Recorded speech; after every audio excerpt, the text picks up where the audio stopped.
авч төрдөг байж.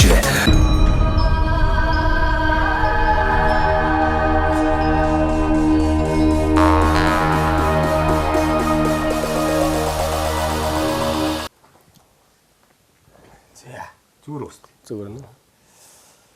За монголчуудаа Монгол эх орныг нь танилцуулах зорилготой Монголын хамгийн их үзэгчтэй сумдаа сайхан амьдрий нэвтрүүлгээ Дундгавь аймгийн 15 сумаар тойрч нэвтрүүлгээ бэлтгэн та бүхэндээ өргөж байгаа.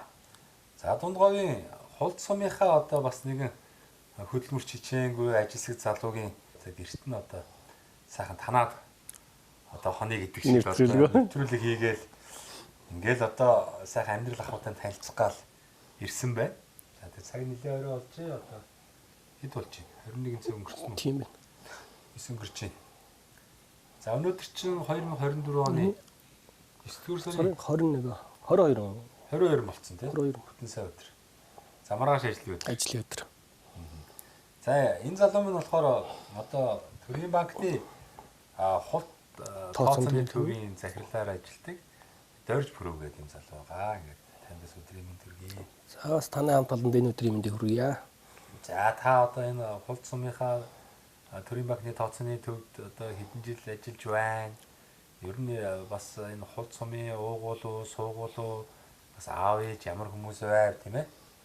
Сайхан хоёулаа танилцъя. Би болохоор одоо Төрийн банкнд ажиллаад 13 жил болж байна даа.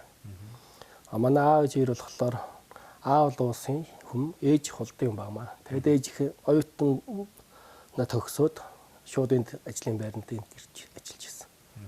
Тэрнээс хойш одоо бол ажиллаж байна. 12 нас хойш л ажиллаж байна.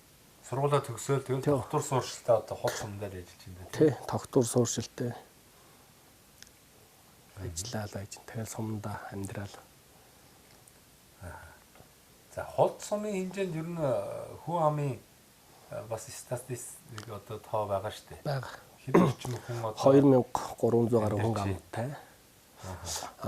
Мал сүргэнд 278 мянган мал сүрэгтэй.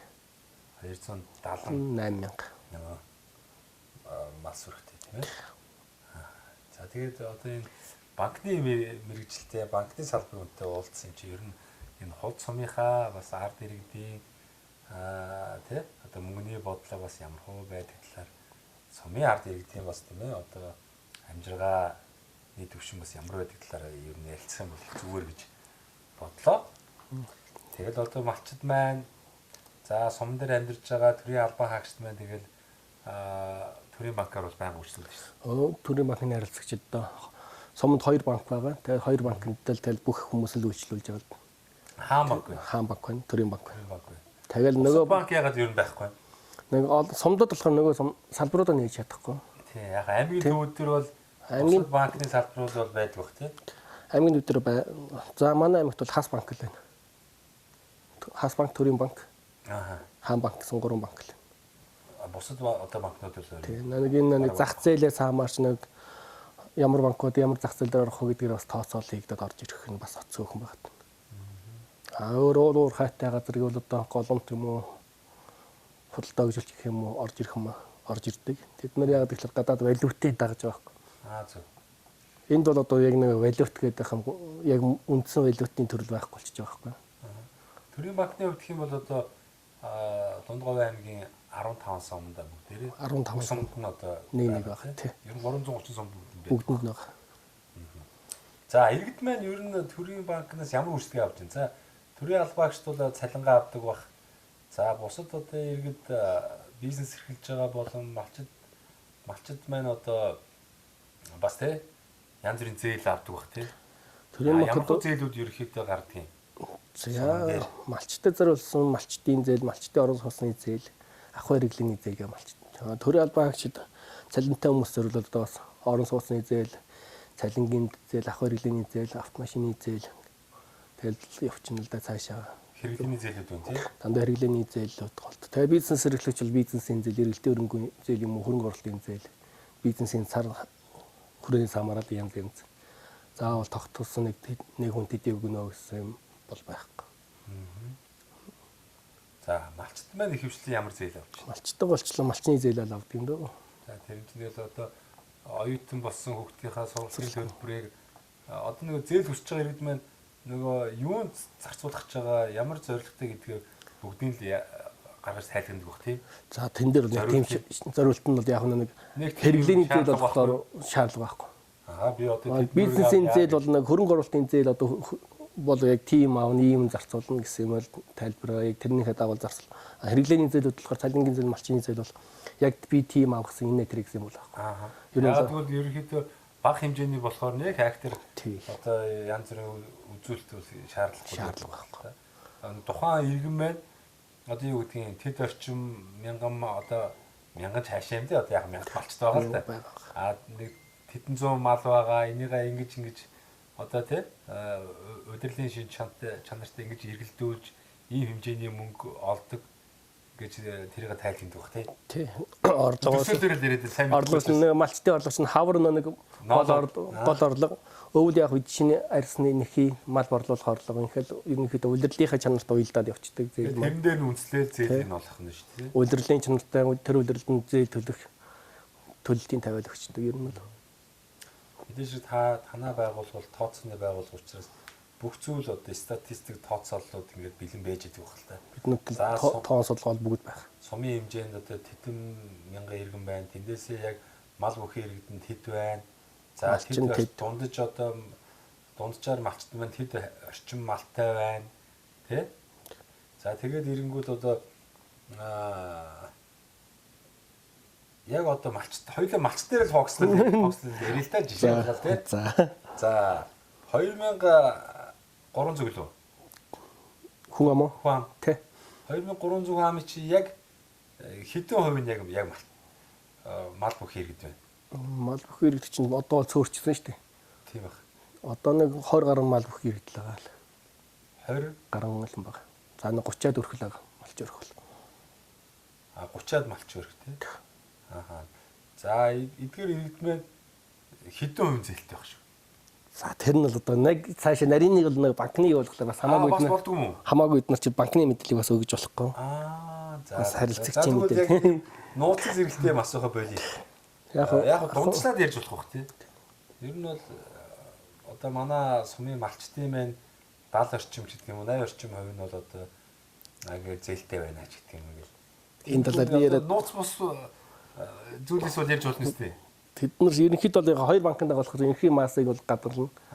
Яг нэг хамаагүй дэлгэнгүй бас ярьж болохгүй. Бас нэг тийм юм байдаг бах тий. Бид нар ч нэг заавал нэг одоо янз бүрийн төрийн банкны талаар мэдээлэл бол заавал зөвшөөрөл авч ярина төвөөсөө. Тэгэхээр бас хамаагүй банкны мэдээлэл бол болох юм байна тий. Яг бүтээгдэхүүнчдийн талаараа бол ярих нь бол болж байна. Одоо ч нэг үе бодвол одоо хүн болгон чинь цахим болчихсон. Ковид гэдэг юм чинь одоо гарснаас хойш бүх юм цахим болчихлоо шүү дээ. Одоо цалингийн зээл авъя, ахын хэрэглээний зээл авъя гэхэд ямар ч банкн дээр ирээд авах шаардлага байхгүй. Буцаараа л онлайнаар зээл авч.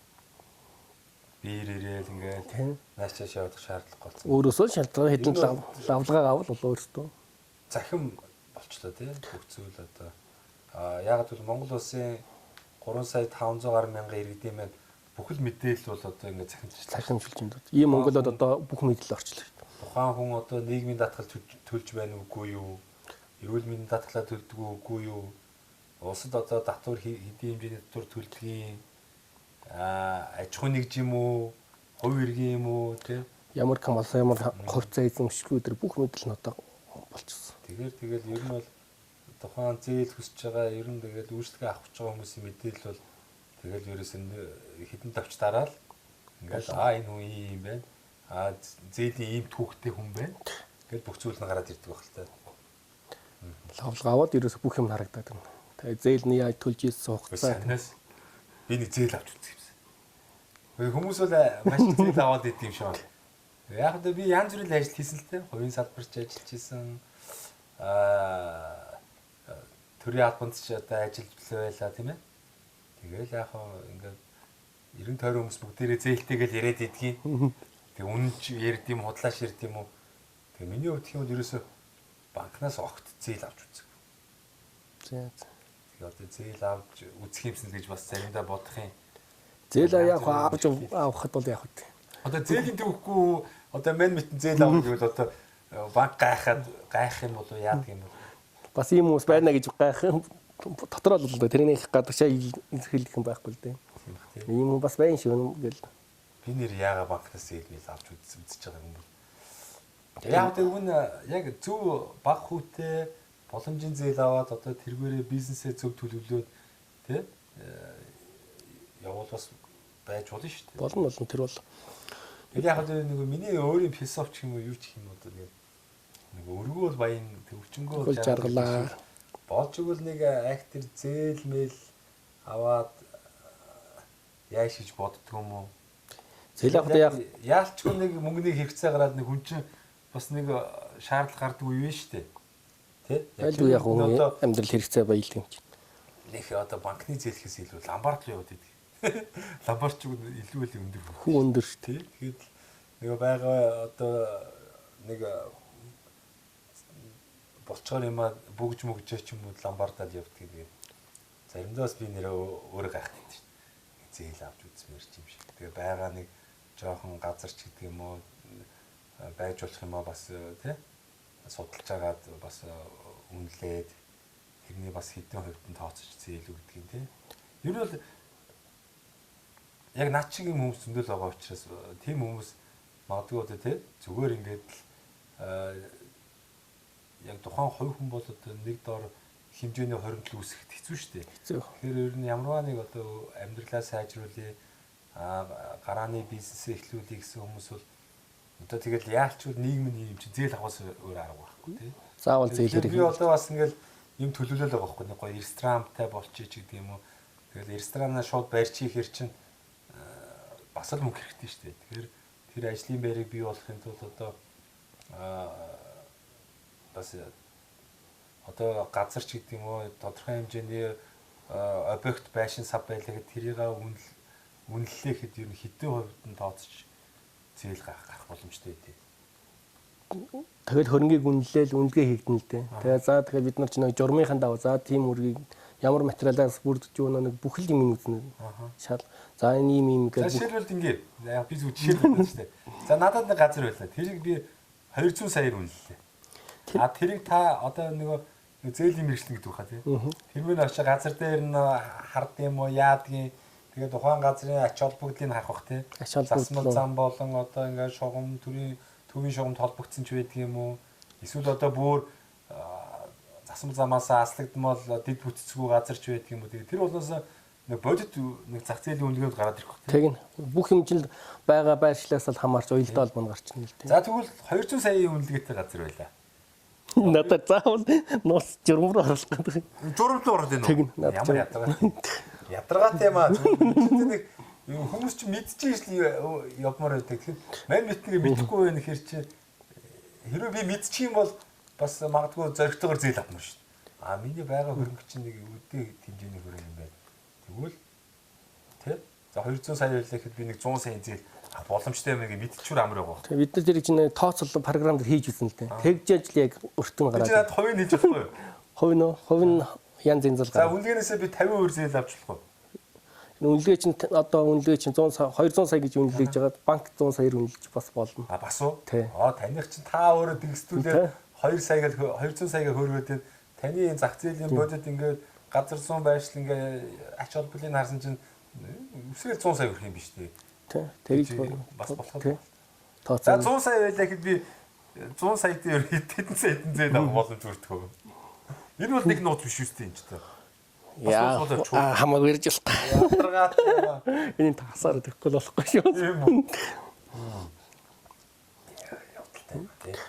За тэр ч яах вэ? За ингээд манай Дорж Пүрмэнээс ямарчсан сумдаа амьдраад 10 гаруй жил одоо амьдарч байна. За хоёулаа тэгвэл одоо та руу яг хөрсөн дээр сумн дээр нь амьдарч байгаа нэр бас олон зүйлийг олж харж байгаа шүү дээ. Ингээд найз нөхөд салбарт ажиллаж байна. Ингээд сайхан залуучууд минь хоорондоо бас уулзаад энэ сумыг бол нэг ингээ хөгжүүр ийм бодлогоор хөгжүүлэх юм бол одоо боломж байна ч гэдэг юм ингээд ярьцдаг байх л та. Жишээлх юм бол хоёулаа дандаа жишээ дурдж явна шүү дээ. Дундгов аймгийн хулт сум хэрхэн яаж хөгжих боломж байна вэ? Одоо ингээд жишээлбэл аслагдсан сумууд байна Дундговын. Тэгэхэд одоо Дундговын одоо юу гэдэг дөрвөн сум бол одоо яг магистрат зам дайр өнгөрч шүү. Тэгээ төвийн замд зорж голуулсан чанартай замд. Тий. Одоо хамгийн ихлэ Дэлгэр цагт. Дэлгэр цогт тэгээ сайн цагаан, луус, хулд. Тэгээ өмнө говийн сум. Цагт овоороо явчихна. Тэгэхээр энэ дөрвөн сумын нэг штэ. Тий. Хулд сум байна. Тэгэхээр энэ зам дагаж хөгжил гэж бас байна. Энэгээр чинь зах зээл ингээд явж байна тий. Тээвэр логистик, аялал жуулчлалын одоо дотоод гадаадын хүмүүс явж байна. За энэ түвшглээч гэдэг юм уу? Ер нь хулд суманд ямар нөөц болцоо байгаа вэ? Нутгийн залуучууд юу гэж ярьдаг вэ? За хулд сумд бол нөөц болцоо би байна гэж хардаг. Залуучууд одоо зам дагуу үйлчлэгийн төвүүдээр барих ёстой. Ажлын байрыг бий болгомоор энэ суманд. Нэг бод амьдрал дээр бол ингээд хулд сумд ороод ирэхэд нэг цайны газар хойдлаас 2 3 газар харагддаг шүү дээ. Одоо энэ гэр кофе шоп гэдэг бас манай тэр төгөлдрийн тий хотод байсан залуу гадаад амьдарч байгаа ирээд шууд хотод амьдрахгүй сумдаа сайхан амьдрыг ирсэн. Тэгээд кофений соёлыг бас тий орнууд чинь гоё кейс ихгүй гэдэг шиг. За нэг миний өнөөдөр харснаар бол 2 3 газар л баг шүү. 2 3 байна уу? Тийм баг. Энэ нэгэд хангалттай юу? Энэ бол зах зээлд хөрвөлцдөггүй шүү дээ. Одоо энэ жил бол тэр зурмаа жуулчд их явж байна. Одоо ингээл хоол идэх гэхээр захиалгаанд дийлж чадахгүй шүү дээ. Хооч ирэхтэй. Тэгээд тэр чинь бас хоол зам явж байгаа хүмүүс бас яарч л байна шүү дээ. Тэгээд яалтаж хоол идэхэд бол хүлээж байгаа байхгүй. Энд одоо үйлчлэлийн сайхан объектуудыг бариад. Тийм. Яг сумын дэргэлж барьж болж нэсээ сумаасаа 5 км 10 км хаашаашгаа хаач байж болно шүү дээ. Тэгээд нэг дэд бүтцээ дагаал цахилгаан. Тэгээд яалч сумаар дагахгүй л болохгүй. Ойрхон л байх тийм. Бусдаар дэд бүтцээ хамаагүй одоо ч бас юм хөгжиж байна. Бусдаар цахилгааны хэрэглээнийг заавал нэгдсэн шугамаас гэхгүйгээр бас нарны их үүсрээр мотороор тийм. Нэг бол одоо төв зам дагуу шугам буулгаад яг үнэ. Бас хийх. Тэгэл тэр болгоны ихтэл бас яаж вэ? Санхүү эдийн засаг бас явж байна. Нөгөө залуучууд чинь тэр бүднийг их өндөр өртөгтэй юм санхүү байхгүй шүү дээ. Тодорхой хэмжээд яг өөрсдөө нөөц бол сондол тааруулж байна. Эцэг эхээс автоматын содгоосоо дэмжлэг явна. Тийм ээ. Одоо тэгэл автоматын содонгаар ихэл юм зам дагуу ихэл дандаа үйлчлэлийн төвд нэгээл. Тэгээ яг одоо нэг тэрийг одоо нэг боломжтой нэг үйлчлэлийн төвний барьчдаг. Тэгээд түрээсэлчдэг. Тэгээд түрээслээ тэр заавал нэг малчин үйлчлэлийн төв барьчлаа гэхэд тэрийг өөрөө тэрийг ажиллуулах га тэнд байгаад шаардлагагүй. Түрээс аваад байж байна. Дахиад нэг залуу ирээл тэнд тоног төхөөрөмжийн тавиал үйлчлэгээ үзүүлэх боломжтой болоод ирж байгаа. Би бол тийм юм гэж байгаа. Нэг хүн одоо ингээл нэг сайхан том барилга барьчлаа. Дахиад тэр дотор дүүрэн бараатай ч юм одоо ямар үйлчлэгээ болохыг тэр бүгдийг хийнэ гэхлээр бас чангалж. За яг нэг барьцсныхаа дараа нэг 2 3 жилийн дараа ч юм уу. За нэг 3 жил төр жоохон амс хичээлд өөртөө завсарлага аваад. Би таны ярианаас ерөөдөө сая санааг ойлгож ин л та. Тэ? Нэг зүйлийг бүх зүйлийг нэг хүн одоо нэг өрх хийн гэж байхгүй. Тэ? Нэг нь барилгаа барьж чадлаа гэхэд нөгөөх нь одоо ажлын байр бий болгодог тийм. Дандаа би энийг дэмжиж явах хэрэгтэй байхгүй. Тэгээд тэгээд сумч нь зах зээл жижигт болохоор нэг хүн нэг юм ихлээр л бүх юм руугаа ордог байхгүй манай сумч. Би ч нэлхэн бас чаддаг хариуцлага өгчөр амар тийм. Нэг хувь тохирчдаг ч юм тийм. Нэг юм хийхдээ бүгд за энэ нэг ажиллал нэг тэр хүн жоохон ажиллал ирэхгүй энэ ашигтай салбар энэ нэг бүгдээрээ дагаж ороод байгаа ч тийм. Тэгээд дагаж орж нураагаад нураагаад тэгээд бүгдээрээ орж очих уус нөгөөдөг чинь нураал унаа шүү дээ. Эрэлт нийлүүлэлт нь ихтэй зэрэглэр чи хэмжээнд тохироод болчихж байгаа шүү дээ. Зах зээлийн хувьдаар тэгэл яалтч юм шахтнаа яг чадaltaй нь л үлдэн шүү дээ тэндээс. Хүн болгоод ирж тэгж өөрсдөө эрсдэл үүсгээд идэв. Тийм анзаардаг шаардах юм тийм. Вилла хувийн нүднээс. За өөр юу гэж байна? Өөр одоо залуучууд маань юу ярьж ийн сум дээр за яг ингээд зам дагсан аялал жуулчлал дагсан магистрат замаа энэ олон зургийн одоо урсгалыг дагаад ингээд ийм үйлчлэгийн бизнесүүд байж болох юм байна. Энд ажлын байр бий болчих юм байна. За өөрөө одоо энэ суманд одоо хүнсний ногооны хэрэгцээ байгаа шүү дээ. Энэ сум дээр ногоо тарьж байгаа хүмүүс тэрийг бол 100 хангаж чадахгүй шүү. Тэр ногоо цагаа тарьдаг ажлын байр бол сум дээр бий болчих юм байна. За өөр. За тэгээ нэг фитнес клуб байж болж байна.